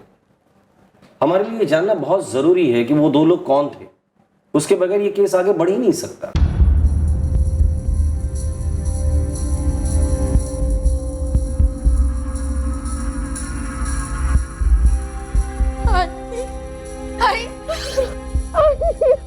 बस दीपिका, बस बस बस बेटा, बस शांत हो, शांत हो। देख, तेरे आई और बाबा आ गए हैं ना। हाँ, अभी घबराने वाली कोई बात नहीं है। हाँ, देख, पुलिस को ना सब कुछ बोल जो तूने देखा, वो लोग कौन थे, कैसे थे, सब बोलने का। हाँ,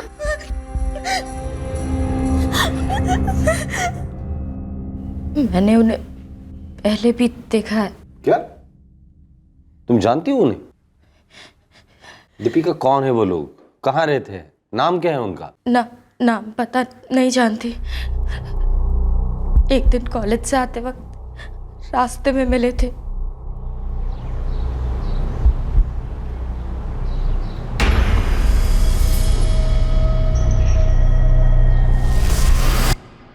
धमकाया तुम्हें? लाम रहा और हमसे मत उलझ, समझी? आजिला सान, उम्र की औकात में रहे, वरना छोड़ेंगे नहीं तुम दोनों को। किससे दूर रहने के लिए कह रहे थे? दीपिका, अगर तुम नहीं बताओगी तो वो लोग आजाद घूमते रहेंगे। तुम्हारी आजी का गला काटकर मार डाला है उन्होंने। तुम्हें जरा भी गुस्सा नहीं आ रहा है? देखो दीपिका, इस वक्त एक एक सेकंड एक एक दिन की तरह है। जो कुछ भी छुपा रही हो मत छुपाओ, बोल दो सब कुछ। मैं अपने बाबा से बहुत प्यार करती हूँ, उन्हें कुछ होना नहीं चाहिए। बाबा? तुम्हारे बाबा का उन दोनों से क्या कनेक्शन है? वो दोनों चाहते थे कि आजी और मैं मालती से दूर रहे। मालती? अब ये मालती कौन है? और मालती का और तुम्हारे बाबा का क्या कनेक्शन है? अफेयर। आजी और मैं, हम दोनों बाबा के बारे में जानते थे। हमें बिल्कुल अच्छा नहीं लगता था।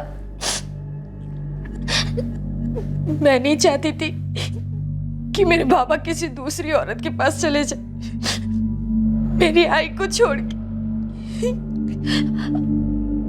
अच्छी भी नहीं चाहती थी।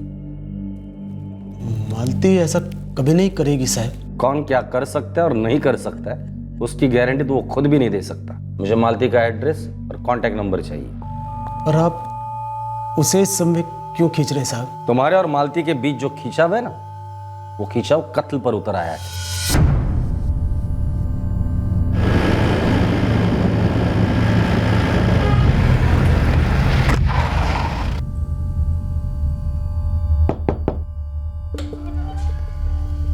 जी? मालती देशमुख आप हैं? जी हाँ। तुझे और आजी को मालती के बारे में पहले से पता था? हो आई, पता था। मैंने बाबा को देखा था मालती के साथ। मैंने पूछा भी था उनसे। क्या बोले वो? आजी ने भी पूछा था। क्या बोले तेरे बाबा? क्या आई, कुछ भी बोल रही हो?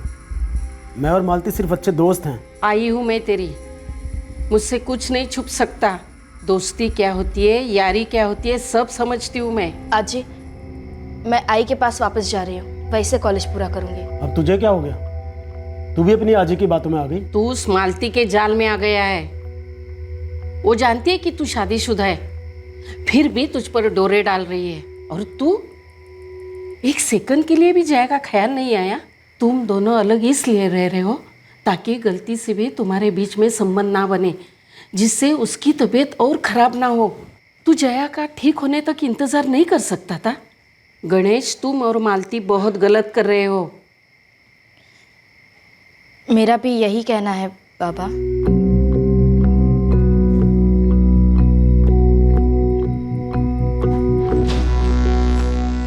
सर, जिस कंपनी में मैं काम करता हूँ, मालती भी उसी कंपनी में क्लर्क है। हम दोनों अच्छे दोस्त हैं। कितने अच्छे दोस्त हैं? मालती विधवा है, अकेली है।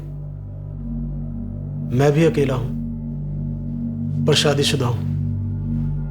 हम दोनों जानते हैं कि हमारा रिश्ता जहाँ तक गया है उससे आगे नहीं जा सकता। और तुम्हारा ये रिश्ता कितना आगे गया है? सालों से मेरे और मेरी पत्नी जया के बीच शारीरिक संबंध नहीं रहे।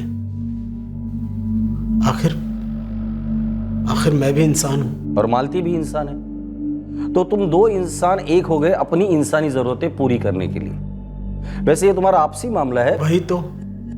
पर जब आपसी इंसानी मामले ऐसी हैवानियत पेश करते हैं तो हमें आपकी इंसानी जरूरतों पर शक होने लगता है मिस्टर शिंदे। मालती जी, हमें शक है कि आपके और गणेश के बीच सिर्फ जिस्मानी रिश्ते ही नहीं थे, आप उसे पूरी तरह से पाना चाहती थी। इसलिए आपने उसकी मां को मरवा डाला और उसकी बेटी को मारने की कोशिश की। नहीं साहब, ये मारने मरवाने वाली बात बिल्कुल झूठ है। मैंने ऐसा कुछ नहीं किया। मैं ये मानती हूँ कि गणेश के साथ मेरे, लेकिन साहब मेरी हालत मुझे पहले दिन से पता थी। मैं अच्छी तरह से जानती थी कि उनकी जिंदगी का हिस्सा कभी नहीं बन सकती। प्यार करती हूँ उनसे, दिल से इज्जत करती हूँ उनकी। जया जी से तो बहुत प्रेम करते हैं वो। अपनी बच्ची, अपनी आई, दोनों को बहुत चाहते हैं। सर, मेरी बात का यकीन कीजिए, मैंने उनकी जिंदगी में दखल देने की कभी कोशिश नहीं की। दखल नहीं, धकेल दिया इस दुनिया से एक बुजुर्ग औरत को। पर आपके भेजे हुए किराए के हत्यारे उसकी बेटी को मारने में नाकामयाब रहे। ये झूठ है, मैंने कोई किराए के हथियारे नहीं भेजे। मालती किराए के हत्यारे भेज ही नहीं सकती साहब। वो तो किसी को डांट भी नहीं सकती। धमकाना तो बहुत दूर की बात है। ये झूठ है साहब। ये झूठ हम नहीं बोल रहे, ये बात हमें आपकी अपनी बेटी दीपिका ने बताई। अब आप ही बता दीजिए, दीपिका हमसे झूठ क्यों बोलेगी? उसे किसी ने झूठ बोलने के लिए कहा होगा साहब। कोई मेरे और मालती के रिश्ते का गलत फायदा उठा रहा है। ऐसा कौन खून का प्यास है जिसे तुम्हारे आई को मारकर खास फायदा होने वाला था? आप बेटी बच गई वो अलग बात है, लेकिन वो भी मरी थी समझो। ये भी तो हो सकता है कि ये मुझे और मालती को फंसाने की साजिश हो और कोई मेरी बेटी का इस्तेमाल कर रहा हो।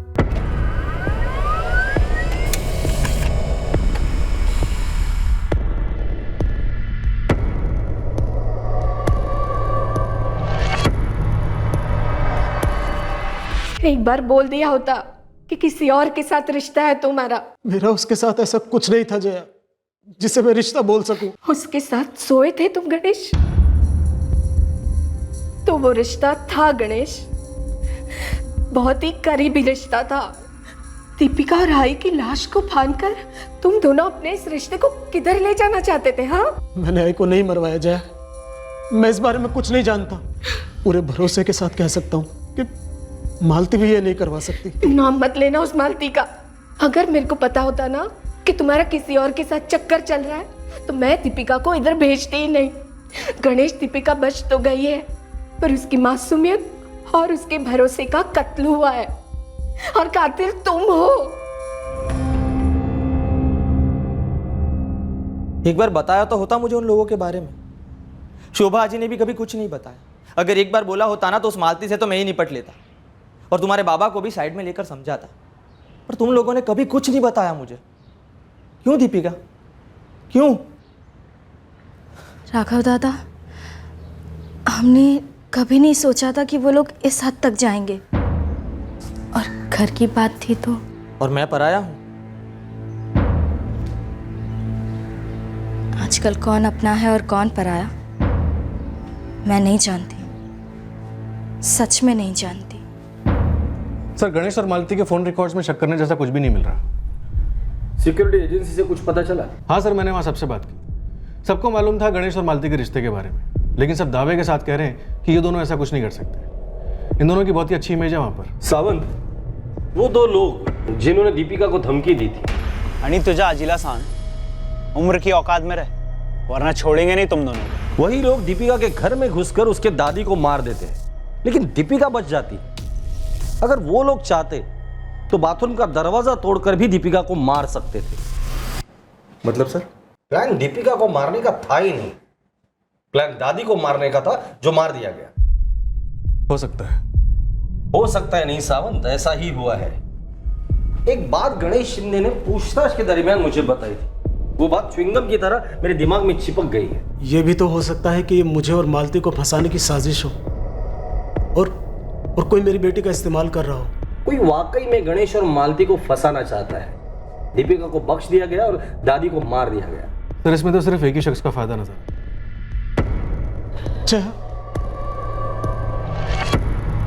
जया, रुक जाओ जया, मैंने कुछ नहीं किया। जया, जया रुक जाओ। हल्की सी ही सही पर पुलिस को षड्यंत्र की बू आ चुकी थी। एक भयंकर हत्या के लाल पर्दे के पीछे काली साजिश का साया नजर आ रहा था। रिश्तों की डोर से बना जाल मुजरिम ने फेंका जरूर था, लेकिन हमेशा की तरह मुजरिम अपने ही जाल में फंसने को था। ये कैसा बेहुदा सवाल कर रहे हैं आप? जया जी, एक सीधा सा सवाल पूछा है दोबारा, क्या वो दो हथियारे आपके भेजे हुए थे?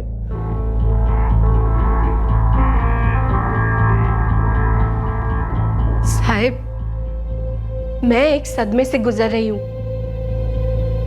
मेरे पति का मेरी पीठ पीछे किसी दूसरी औरत के साथ चक्कर चल रहा था, और आप कह रहे हैं कि मैंने अपनी सासू का खून किया, अपनी बेटी को मरवाने की कोशिश की। हमें लगता है दीपिका को मारने की कोशिश हुई ही नहीं।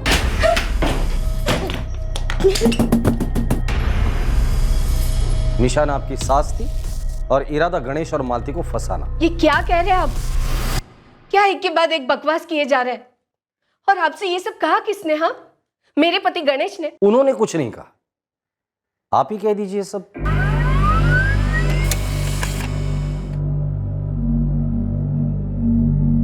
साहब, मैं मालती के बारे में क्या जान सकती हूँ, और क्यों जानूं?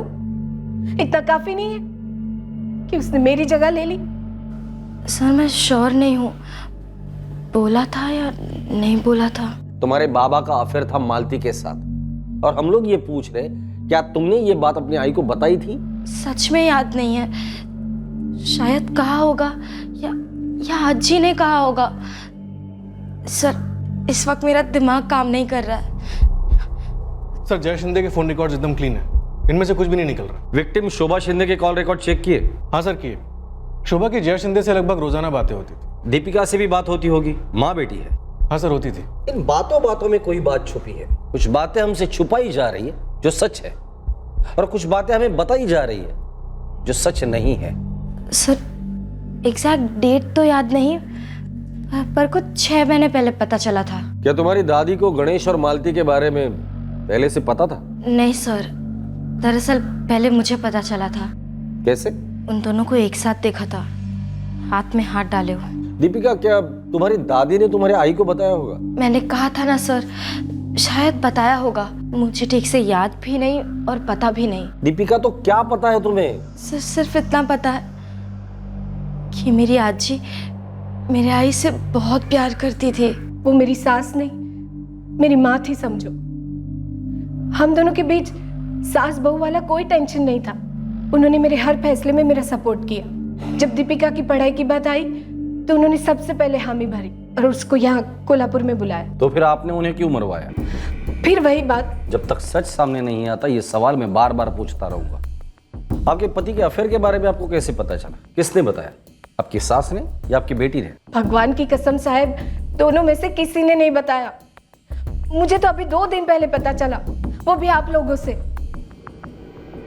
जया शिंदे, गणेश और मालती तीनों साधारण मध्यम वर्गीय सर्विस सेक्टर के लोग जान पड़ते थे, जिन्होंने शायद कभी कोई कानून नहीं तोड़ा था। जब दिल टूटते हैं तो उनमें से कुछ जलते भी हैं। तो इस केस में कौन था वो दिलजला जो मासूमियत का मुखौटा पहनकर पीड़ित होने की एक्टिंग कर रहा था? फिलहाल मुझे नहीं लगता कि जया इस केस में इन्वॉल्व है। तो सर, आपको लगता है कि मालती और गणेश ने कांड करवाया और दीपिका को जानबूझकर छोड़ दिया ताकि ऐसा लगे कि माँ ने बेटी को बख्श दिया और सास को मार डाला, और अब मालती और गणेश दोनों मासूम होने का नाटक कर रहे हैं? झूठ तो जया भी बोल सकती है। उसने तो एक तीर से 2 निशाने लगाए थे, सास को भी मार डाला और सौतन और पति को ऐसा सबक सिखाया कि जिंदगी भर नहीं भूलेंगे।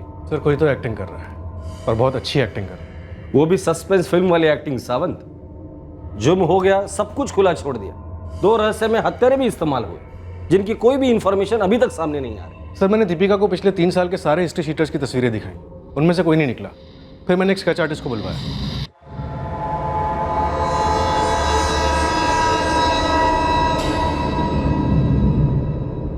सर 2 दिन से स्केचेस सारे खबरों में सर्कुलेट हो चुके हैं।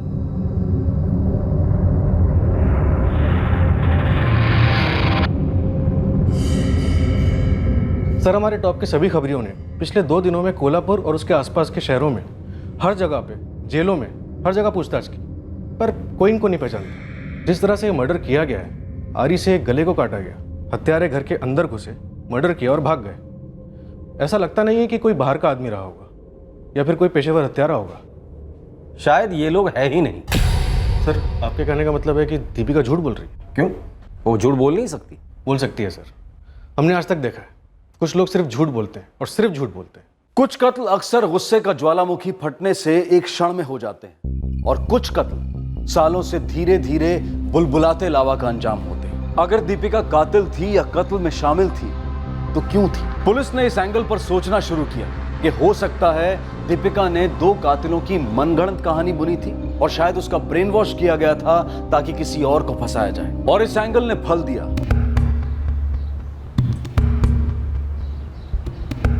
हेलो, आनंद लोखंडे। हाँ, आप कौन? डीके पुलिस स्टेशन वक्सोली से सब इंस्पेक्टर करण सावंत बोल रहा हूँ। हाँ साहब, क्या बात है? तुमसे कुछ बात करनी थी। हाँ बोला साहब, बोला। ऐसे नहीं, आमने सामने, आंखों में आंखें डालकर। पुलिस स्टेशन आ सकते हो तो बता दो, नहीं तो तुम्हें घर से उठवा लूंगा। नहीं साहब, मैं आ रहा हूँ अभी साहब।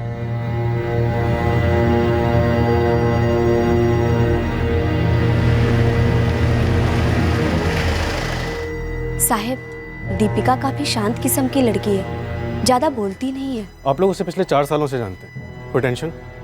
बच्ची अपनी आई से दूर थी साहब। ऐसे में कोई भी लड़का या लड़की दुखी तो होगा ही ना। मैं उसके माँ बाप की बात नहीं कर रहा। क्या दीपिका की लाइफ में टेंशन की कोई दूसरी वजह थी? शोभा जी के मर्डर के पहले भी दीपिका ज्यादातर कम ही बात करती थी। दीपिका ने हमसे भी कुछ कम ही बोला है, पर जितना बोला है उसमें सच कम बोला है और झूठ ज्यादा बोला है। मतलब? हमें लगता है उस रात उस घर में 2 लोग नहीं घुसे, बल्कि एक आदमी भी नहीं घुसा था। दीपिका के दिमाग में कुछ घुसा था।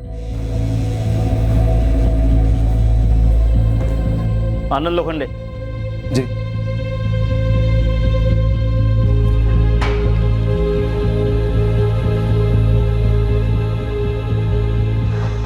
सर, मुझे ऐसे क्यों लाया है यहाँ? मुझे डर लग रहा है। आप लोग मुझे ऐसे क्यों देख रहे हो? क्या बात है सर, बताइए ना। मुझे डरा क्यों रहे हो आप लोग? या तो तुम फिल्में ज्यादा देखती हो या हमें बेवकूफ समझ रही हो, जो झूठ पे झूठ बोले जा रही हो। झूठ? क्या झूठ? क्या तुमने अपनी आजी का कत्ल किया दीपिका? ये क्या बकवास कर रहे हैं आप? बकवास तुम कर रही हो। वो 2 लोग जिन्होंने तुम्हें धमकाया था दरअसल है ही नहीं। वो दोनों तुम्हारे घर में नहीं घुसे थे, तुम्हारे दिमाग में घुसे थे। अब अपने दिमाग पे जोर दो और मुझे ये बताओ कि अपने आजी का कत्ल क्यों किया तुमने? मैं अपनी जान से ज्यादा प्यारी आजी का कत्ल क्यों करूंगी? क्यों ये झूठी कहानियां बनाकर आपको सुनाऊंगी? आप लोग मुझे फंसाना चाहते हो ना, इसलिए मेरे साथ ये सब कर रहे हो ना? फंसाना चाहते हो ना आप लोग मुझे? क्यों कर रहे हो मेरे साथ ऐसा? क्यों फंसाने की कोशिश कर रहे हो मुझे? क्यों कर रहे हो मेरे साथ ऐसा? दीपिका शिंदे एक ऐसी नेचुरल एक्ट्रेस थी जिसे देखकर कोई बता नहीं सकता था कि वो सच बोल रही है या झूठ।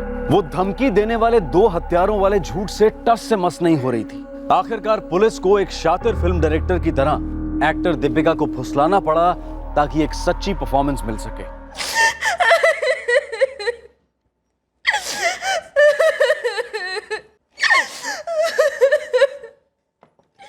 दीपिका, देखो मुझे पता है तुमने जो कुछ भी किया है बिल्कुल सही किया है। अगर तुम ये सब नहीं करती तो तुम्हारी जिंदगी में बहुत बड़ा नुकसान होता नहीं? देखो दीपिका, मुझे ये भी पता है जो कुछ भी हुआ है वो गलती से हुआ है। तुम्हारा कोई इरादा नहीं था पर हो गया। दीपिका, आई एम सॉरी, पर तुम्हारे पीठ पीछे मैंने कुछ किया है। क्या किया? आनंद लोखंडे। आनंद? क्या किया आपने आनंद के साथ? कुछ नहीं, पूछताछ की, बस एक सवाल पूछा और उसने कुछ कहा हमसे। क्या कहा आनंद ने? बताइए ना, क्या कहा आनंद ने? आनंद लोखंडे जब तक बोलने के हालात में है तब तक बोल दे सब कुछ। सर मुझे पता था कि दीपिका ने अपनी अजी का मर्डर किया सर। और मर्डर करने के बाद दीपिका ने तुम्हें फोन भी किया था। जी किया था सर। जिस पल पुलिस को शक हुआ था कि दीपिका झूठ बोल रही है, मनगढ़ंत कहानियां बना रही है, तब उन्होंने सच की खोज में उसके फोन रिकॉर्ड्स में झांका। दीपिका और आनंद लोखंडे नामक आदमी के बीच रोजाना कई दफा हुए कॉल्स के रिकॉर्ड्स मिले। सर दीपिका की चीखें सुनकर सुबह शिंदे के मकान मालिक विजय और रागिनी जब दौड़ के ऊपर गए तब 1:16 हो रहा था। उससे पहले दीपिका 1:03 पर इस आनंद लोखंडे से बात करी थी।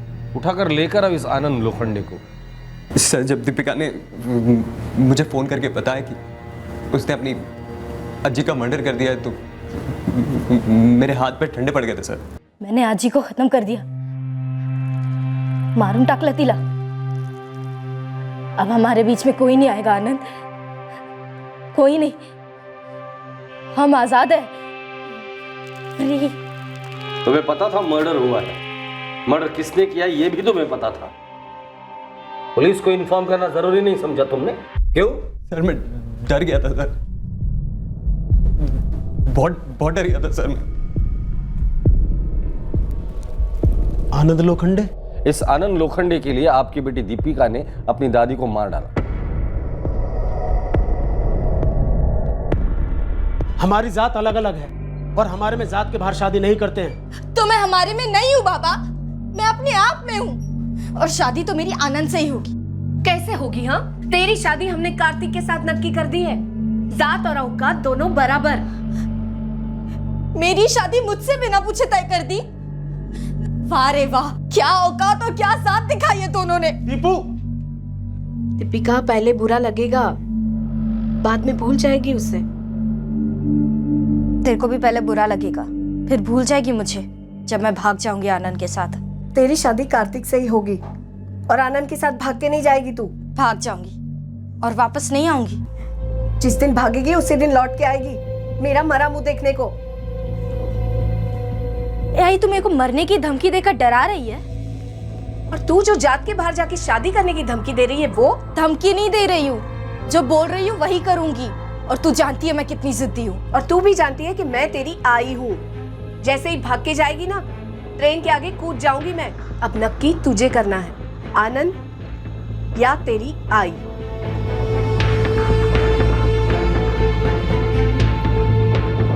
ये सुसाइड की धमकी आज तक काम आई है? जय जी, क्या आपकी सासू माँ ये बात जानती थी कि आपकी बेटी दीपिका की शादी जबरदस्ती कार्तिक के साथ हो रही है? क्या वो भी आनंद लोखंडे के खिलाफ थी?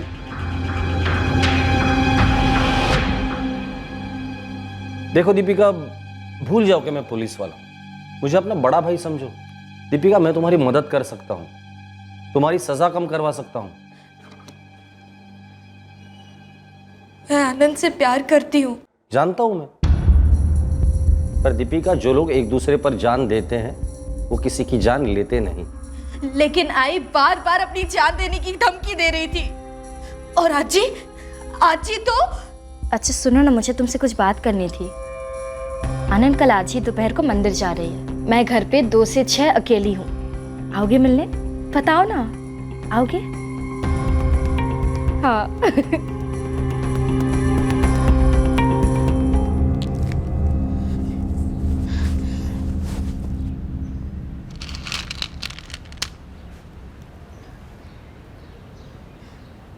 बेटा, सबसे बड़ा प्रसाद क्या होता है पता है? इज्जत, जो भगवान ने हमें दिया है। इज्जत के प्रसाद को हम फेंक देंगे ना तो बहुत बड़ा पाप होता है। तुम अब भी आनंद से मिलती हो? क्योंकि आजी मैं अब भी आनंद से प्यार करती हूँ। तेरी शादी कार्तिक से पक्की हुई है। आजी, कार्तिक की बात तो आप भूल ही जाओ।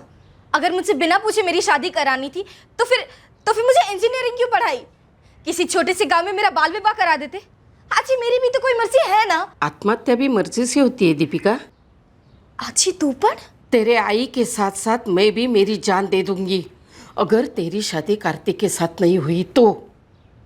और गलती से भी इसे सिर्फ धमकी मत समझना। मैं कोई वाहियात मांग तो नहीं कर रही थी। अपने मर्जी के लड़के से शादी करना हक है मेरा, लेकिन ये लोग तो ऐसे पेश आ रहे थे जैसे पता नहीं मैं कौन सा महापाप कर रही हूं। अंदर ही अंदर बहुत उबल रही थी मैंने जो कुछ भी किया गुस्से में किया, और इसलिए किया ताकि सब फंस जाए और मैं आजाद हो सकूं, अपने मर्जी की जिंदगी जी सकूं।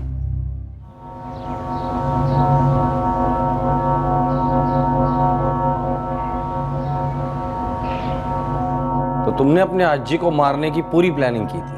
हाँ, मैंने पूरी प्लानिंग की थी।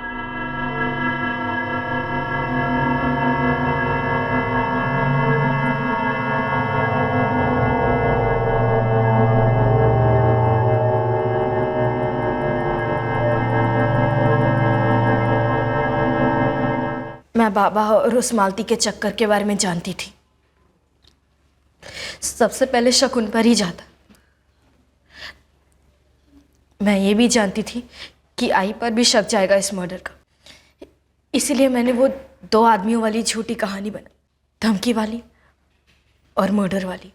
दीपिका, ये सब तुमने सिर्फ इसलिए किया ताकि तुम अपने मर्जी के लड़के से शादी कर सको? मेरे पास और कोई चारा ही नहीं था। सबके सब बार बार सुसाइड की धमकी दे रहे थे। तो सुसाइड की धमकी का जवाब तुमने मर्डर करके लिया। अपनी दादी माँ को मारा तुमने, जिसके घर में तुम रह रही थी। तुमने अपनी आई को फंसाने की कोशिश की, जिसने तुम्हें इस दुनिया में लाया। वो निर्दोष मालती को फंसाने की कोशिश की, जो अब कहीं की नहीं रही। तुमने अपने बाबा को कितना बदनाम किया पता है तुम्हें? और ये सब किस लिए? सिर्फ आनंद से शादी करने के लिए। दीपिका, तुम्हें लगता है कि आनंद ऐसी लड़की से शादी करना चाहेगा जो झूठी है, कठोर दिल है और खूनी है? करेगा।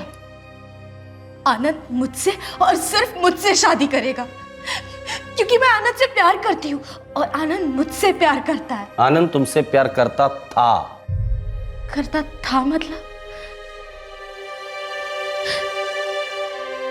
उसने कुछ कहा आपसे? बताइए ना, क्या कहा आनंद ने? दीपिका, बिना बोले भी कुछ बातें बताई जाती है।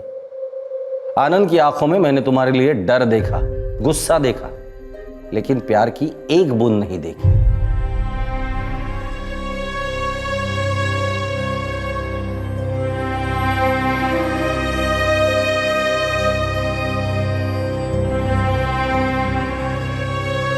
आई, पापा, आपका मिशन सक्सेसफुल हो गया। एक बार भी नहीं आया आनंद मुझसे मिलने।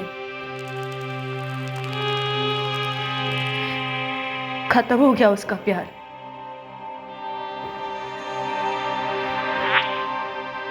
अब मेरी शादी आनंद से नहीं होगी।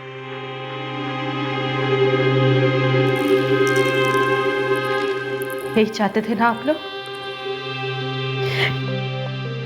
कांग्रेचुलेशन।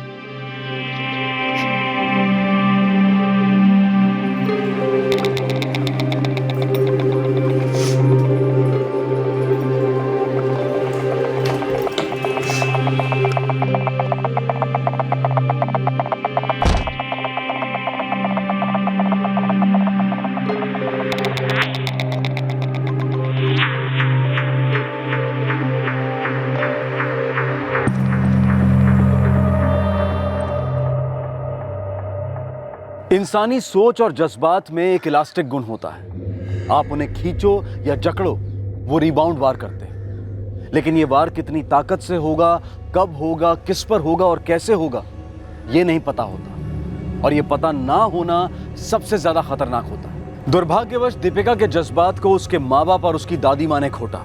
नतीजा, दीपिका के हाथों दादी माँ का कत्ल। दीपिका ने उनकी सोच का जवाब अपनी सोच से दिया। अगर शिंदे खानदान में सोच की सड़क दो तरफी होती तो शायद ये जुर्म होता ही ना।